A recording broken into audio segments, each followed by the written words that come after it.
Audio Jungle.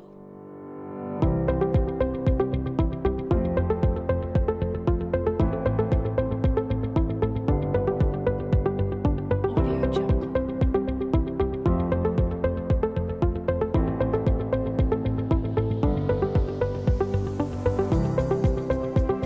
Audio Jungle. Audio Jungle.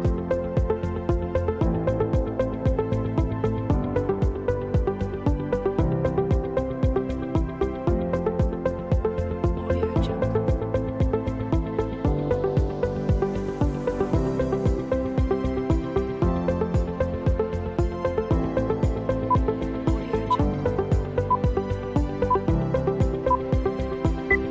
Assalamualaikum warahmatullahi wabarakatuh.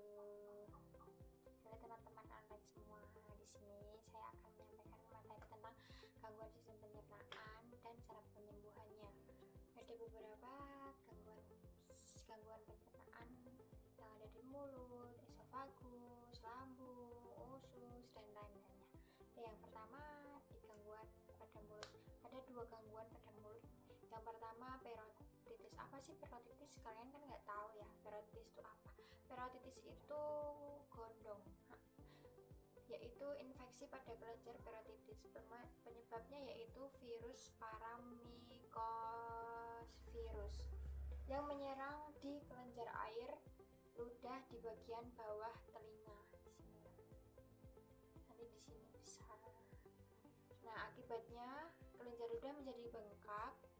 Cara menyembuhkan penyakit ini dengan cara penderita harus banyak istirahat dan tidak makan makanan asam, dan dapat digunakan obat peredam panas dan nyeri seperti paracetamol. Nah, yang kedua yaitu penyakit seroflagmia. Seroflagmia yaitu gangguan produksi air liur sehingga air liur sedikit. Kondisi mulut yang kering membuat makanan kurang tercerna dengan baik. Penyebabnya gangguan atau penyakit pada pusat ludah. Syaraf pembawa rangsang ludah atau perubahan komposisi elektrolit ludah dengan penyebab lain, rasa takut atau cemas, depresi, tumor otak, obat-obatan tertentu, penyakit kencing manis, penyakit ginjal, dan penyakit radang selaput otak. Cara menyembuhkan penyakit ini dengan cara makan makanan yang asam dan banyak minum. Jika tetap tidak sembuh, penderita harus dioperasi. Yang kedua ada gangguan pada esofagus. Esofagus itu apa? Kalian sudah tahu belum? Esofagus itu kerongkongan atau tenggorokan ya.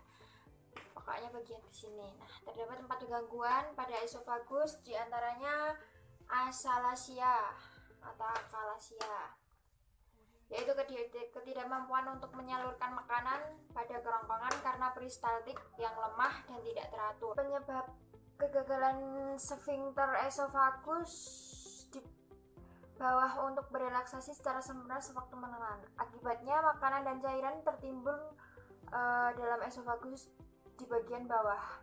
Yang kedua ada esofagus vagitis. Keadaan di mana mukosa esofagus mengalami peradangan dan dapat terjadi secara akut atau kronik. Penyebabnya reflux gastroesophageal atau keadaan yang ditandai dengan mengalir kembalinya asam lambung dari lambung ke esofagus.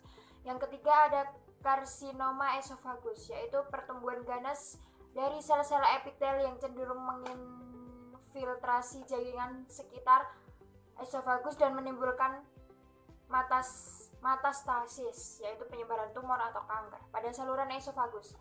Mayoritas tumor pada esofagus adalah tumor ganas, kurang 1% atau tumor jinak. Dari tumor ganas, 60% adalah dari jenis karsinoma sel squamosa atau kanker yang berasal dari lapisan tengah epidermis yang tersebar merata pada seluruh esofagus. 40% adalah adenokarsinoma atau kanker yang terbentuk di bagian kelenjar penghasil mukus, yang biasanya ditemukan pada esofagus di bagian distal bawah.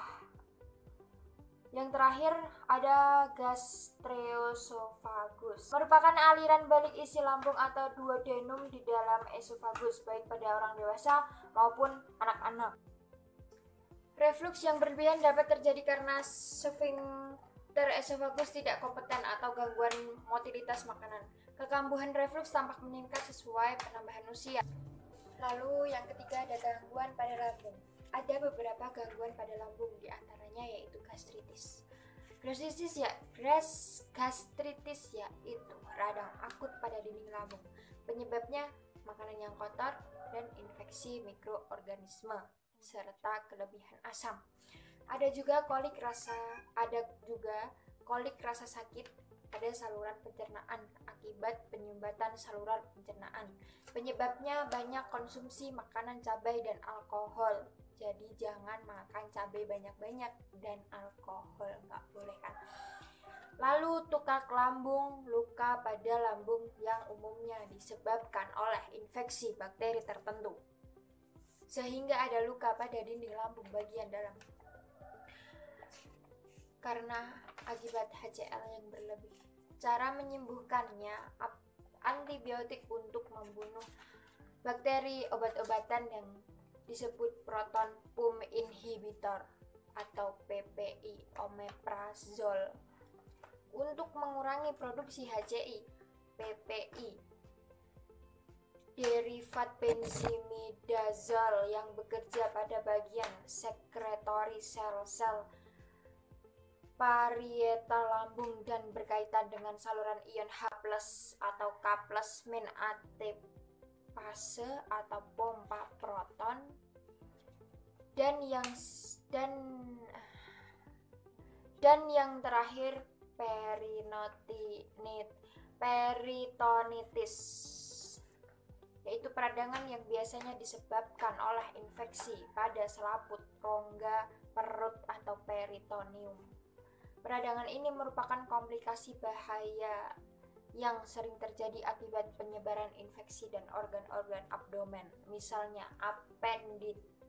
appendicitis, salpingitis, atau peradangan pada saluran tuba fallopi, perforasi ulkas gastroduodenal atau pecahnya luka pada dinding lambung dan duodenum. Duodenum itu usus 12 jari.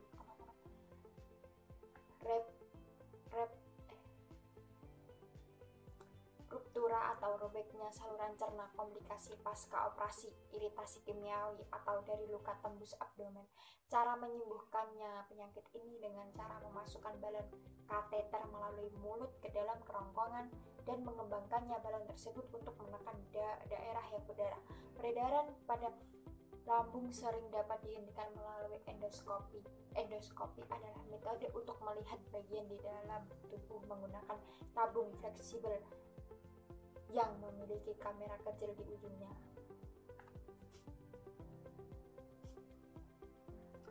Yang keempat, ada gangguan pada usus atau appendicitis. Ada beberapa gangguan, diantaranya radang pada appendix terjadi karena penumpukan kotoran-kotoran atau sisa makanan di dalam usus besar, terutama di usus buntu. Fungsi appendix yaitu menstimulasi mekanisme pertahanan tubuh terhadap serangan berbagai kuman.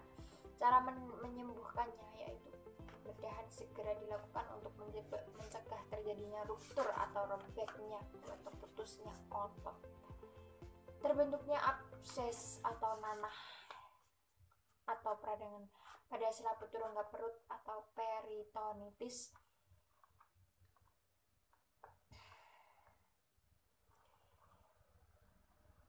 diare.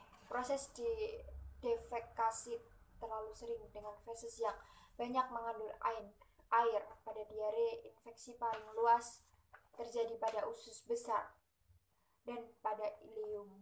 Penyebabnya yaitu pergerakan yang cepat dari materi tinja sepanjang usus besar, dan penyebab lain yaitu bakteri kolera atau diare akut, bakteri Vibrio chlorerae.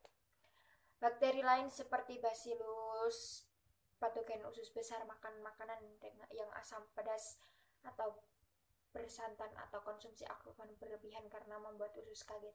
Cara penyembuhkannya yaitu memberikan oralit pada penderita 3 kali sehari dan memeriksakan ke dokter. Lalu sembelit atau konstipasi.